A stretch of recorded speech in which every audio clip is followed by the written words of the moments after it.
उत्तराखंड 24 में आप सभी का स्वागत। मैं आपके साथ प्रिया सिन्हा। देहरादून से है खबर। सीएम धामी की अध्यक्षता में बड़ी बैठक, सरकार और वित्त आयोग की बैठक।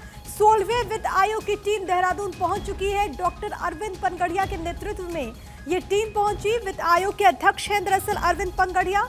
सरकार वित्त आयोग के सामने अपना प्रस्ताव रखेगी। ये आपको एक बड़ी इंफॉर्मेशन हम पहुंचा रहे हैं, जहां पर देहरादून में मुख्यमंत्री की अध्यक्षता में बड़ी बैठक प्रस्तावित है।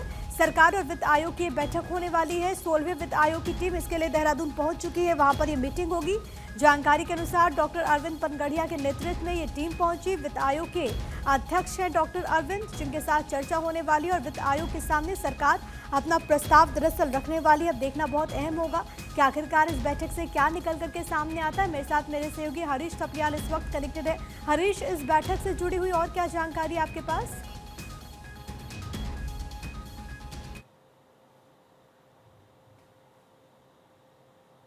लगभग केंद्रीय वित्त आयोग की बैठक देहरादून में शुरू होने वाली है, जिसकी अध्यक्षता मुख्यमंत्री पुष्कर सिंह धामी करने जा रहे हैं। और इस बैठक में सबसे ज़्यादा महत्वपूर्ण बात यह कि कई ऐसे अहम प्रस्ताव हैं जिनको वित्त आयोग के पास रखना होगा, सरकार की तरफ से रखे जाएंगे। सबसे महत्वपूर्ण जो प्रस्ताव है वो है उत्तराखंड में हो रही वनाग्नि को आपदा के तहत लेना होगा, इसको डिजास्टर मानना होगा, क्योंकि ग्रीन बोनस की लगातार ये मांग की जा रही है कि उत्तराखंड में ग्रीन बोनस जो है मिलना चाहिए। तो ऐसे में ये भी एक महत्वपूर्ण माना जा रहा।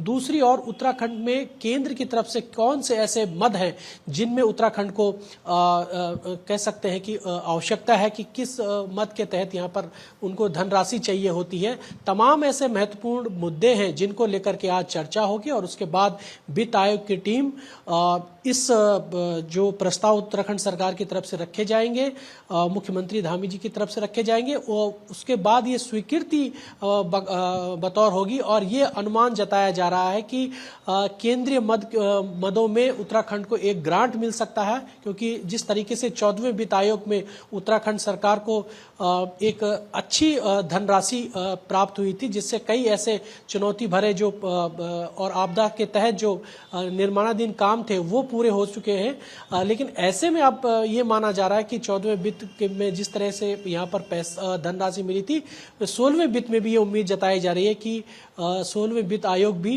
केंद्र की तरफ से एक बड़ी मदद और बड़ी ग्रांट उत्तराखंड सरकार को मिल सकती है, क्योंकि सरकार के सामने तमाम ऐसी चुनौतियां रहती हैं, चाहे वो मानसून सीजन के दौरान आई आपदा हो या फिर तमाम ऐसे समस्याएं नेचुरल डिजास्टर के दौरान।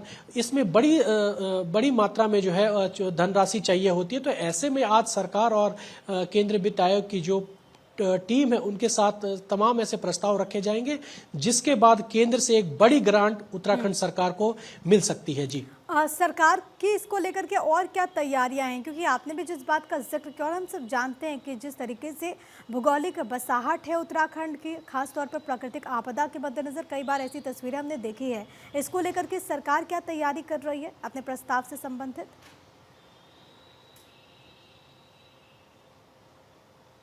प्रिय, देखिए, सरकार की तरफ से ऑलरेडी तैयारियां पूरी हो चुकी है कि उत्तराखंड सरकार को किस मद में पैसा चाहिए और किस मद में पैसा चाहिए और कहां पर चुनौतियां हैं सरकार के लिए।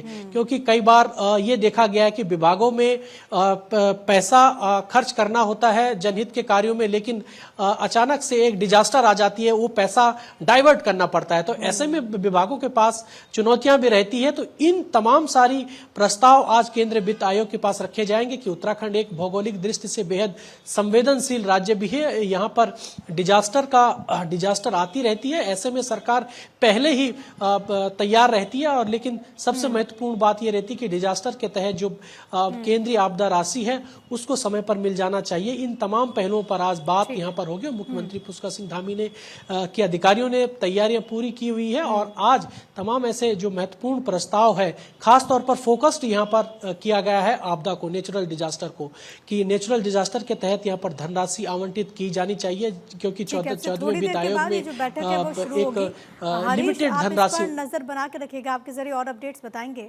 फिलहाल आप बने रहिए। एक और अहम खबर है, जरा वो भी हमने दर्शकों को बता दें। देहरादून में सेवायोजन कार्यालय की ओर से 31 मई 2025 को रोजगार मेले का आयोजन होना है। ये क्षेत्रीय सेवायोजन कार्यालय में आयोजित होगा। इस रोजगार मेले में 38 कंपनीज हिस्सा लेने वाली है। जो कि तकरीबन 1000 वैकेंसी के लिए योग्य व्यक्तियों का चयन करेगी। क्षेत्रीय सेवायोजन अधिकारी देहरादून मुकेश प्रसाद ने बताया कि जो भी रोजगार मेले में हिस्सा लेना चाहता है वो अभ्यर्थी क्षेत्रीय सेवायोजन कार्यालय देहरादून में आकर पंजीकरण करवा सकते हैं। साथ ही दूर दराज से आने वाले अभ्यर्थी रोजगार मेले के दिन भी खुद को रजिस्टर्ड करा सकते हैं।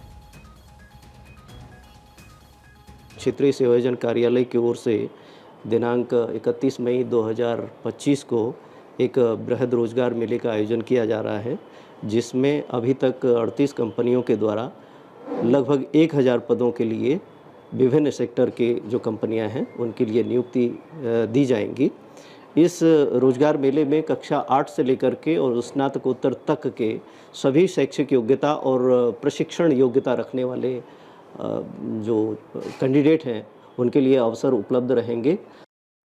और सीएम धामी ने रोजगार को लेकर के पोस्ट भी किया है। नकल विरोधी कानून से भर्ती प्रक्रिया में पारदर्शिता आई, युवाओं को रोजगार के अवसर प्राप्त हो रहे हैं। उन्होंने कहा रोजगार के क्षेत्र में नित नए कीर्तिमान स्थापित कर रहा है उत्तराखंड में सख्त नकल विरोधी कानून हमारी सरकार के प्रयासों के परिणाम स्वरूप भर्ती प्रक्रिया में पारदर्शिता आई है, जिससे सभी नियुक्तियां समयबद्ध रूप से संपन्न हो रही हैं। बड़ी संख्या में युवाओं को रोजगार के मौके भी मिल रहे हैं, ये उनकी तरफ से पोस्ट किया गया है। मेरे साथ मेरे सहयोगी हरीश थपलियाल लगातार कनेक्टेड है। हरीश, लगातार हम देख रहे हैं कि सरकार की तरफ से कोशिशें की जा रही कि कैसे लोगों को रोजगार मुहैया कराया जा सके। इसको लेकर के बड़े पैमाने पर आयोजन भी होगा। अब मुख्यमंत्री की तरफ से पोस्ट भी किया गया, उन्होंने भी इस बात का जिक्र किया कि रोजगार हर किसी को मिल रहा है और इसके लिए सरकार दृढ़ संकल्पित भी है। प्रिय, देखिए, उत्तराखंड सरकार यही चाहती है कि उत्तराखंड के जो स्थानीय युवा है उनको रोजगार मिले।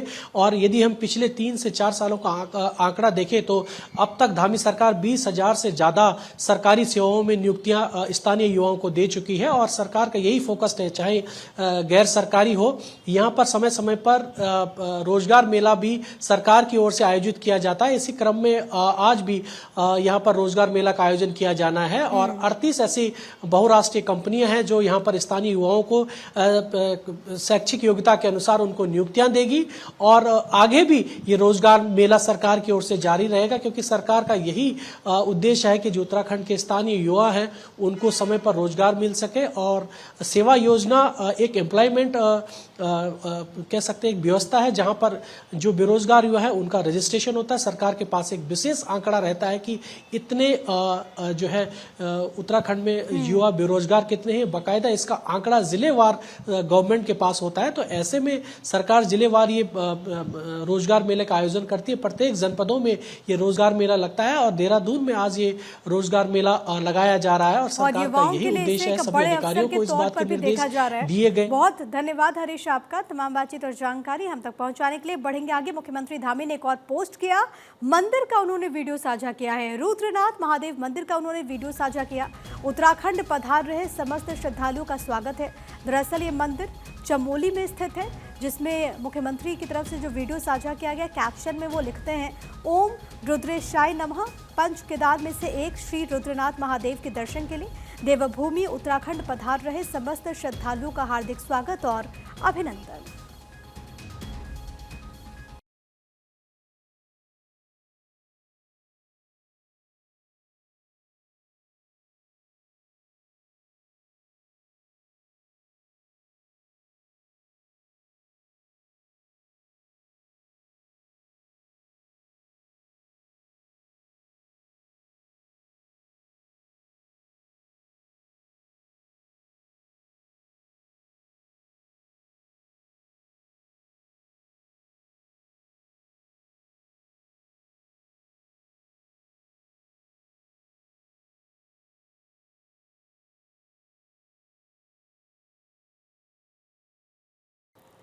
वहीं उत्तराखंड के कुमाऊं क्षेत्र को एक नई पहचान दिलाने के लिए काशीपुर स्थित गौतमी हाइट्स में द फैशन चिंगारी नाम से फैशन शो का आयोजन हुआ।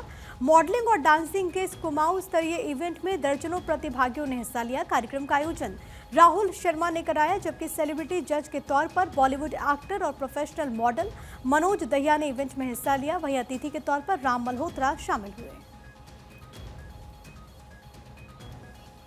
संगीत कह लीजिए या अपना डांसिंग कह लीजिए, मॉडलिंग कह लीजिए, उनको आगे बढ़ाने का काम राज्य सरकार कर रही है। पिक्चरों की शूटिंग करने के लिए और पिक्चरों को बनाने के लिए राज्य सरकार ने 50 लाख रुपए तक की छूट भी देने की बात कही है। फिल्म सिटी बनाने की भी बात उत्तराखंड में हो रही है। पिक्चरों के लिए जो बड़े बड़े प्रोड्यूसर और डायरेक्टर हैं, उन्हें लाने की भी बात, धामी जी की भी कई बार बड़े प्रोड्यूसर से और बड़े कलाकारों से इस मामले में भेंट हुई। बहुत सारी प्रतिमाएं हमारे प्रदेश से निकल कर जा रही हैं और उसको मौका देने के लिए, बढ़ावा देने के लिए सरकार जो है आगे बढ़ रही है। सोचा कि मेरे को पार्टिसिपेट करना चाहिए बिकॉज मुझे मॉडलिंग बचपन से बहुत ज़्यादा पसंद है। मेरी कला थी, वो कला का प्रदर्शन किया।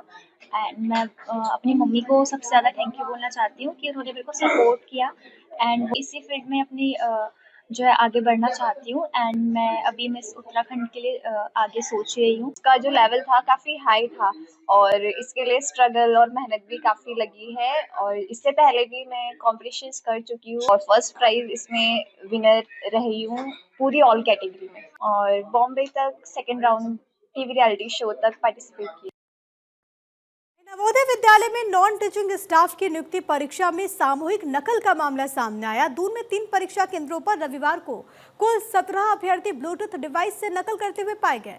एक युवक दूसरे की जगह परीक्षा देते हुए पकड़ा गया। इन मामलों में पुलिस के शहर के 3 थानों में कुल 8 मामले दर्ज हुए हैं। नकल के आरोपी अभ्यर्थियों से सॉल्वर गैंग के बारे में भी पूछताछ चल रही है। सॉल्वर गैंग देहरादून से बाहर का बताया जाता है। जानकारी जुटाई जा रही है।